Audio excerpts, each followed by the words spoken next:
Hello বন্ধুরা, good morning. এখন বাজে সকাল 8টা আর বাইরে দেখেন প্রচণ্ড রৌদ্রু, তাকানো যাইতেছে না, মানে সামনও যাইতেছে না, এত রৌদ্রু।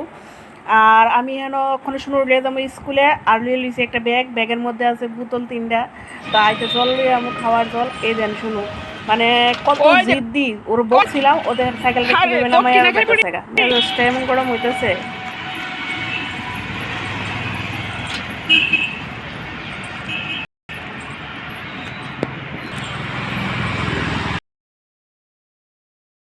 তো শুনু স্কুলও গেছে গা, আর আমি ওখানে জলের ডাম লিয়ে আইছি জল ভরতে। এই যে আমি এখান থেকে জল নেই, আমি আগে কোনোদিনও জল নিতে আইছি না, সবসময় শুনুর পাপা এই জল নিয়ে গেছে ভিতর থেকে, আরুর জল নিয়ে গেছে। কারণ খাওয়ার জলটা আমার এখানে যে জলটা আছে এটা খাওয়া যায় না, এখান থেকে জল নিয়ে সবাই খায়, পুরো গ্রামের মানুষ এখান থেকে জল নিয়ে খায়।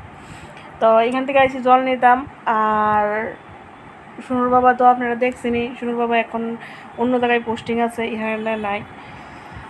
তো সব কাজ আমার করতে হয়। আর জল লইয়া মানে মানুষ কত বড় বড় ড্রাম পড়তেছে, আর এগুলি তো পসিবল না আমার কাছে এত বড় বড় ড্রাম লইয়া যাওয়ার। তা আমি ছোটো ছোটো 3টা বোতল নিয়ে আসি, ছোটো না মানে 2 লিটারের 3টা বোতল নিয়ে আসি। তো এই 3টা বোতলে 6 লিটার জল হইব, তো এটি লইয়া ওখানে যামু। এই যে বোতল বইরা বইরা রাখতেছি, আর একটা ব্যাগ তো দেখাইলে মুই ব্যাগটা, এই যে জলের ব্যাগ, এই যে 3 বোতল জল আনছি। খুব কষ্ট আছে গা, তো লঙ্কা চলে হয়েছি জল এনেছি। আর শোনো তো স্কুলে গেছে গা, দেখছেন এই রাখিয়া মেঘা মেজাজটা একবারে গরম করে দেয় আমারও।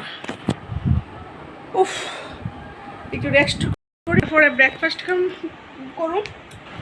ব্রেকফাস্টও তেমন কিছু বানাইছি না, সিরিয়াল বানাইছি। ঠিক আছে।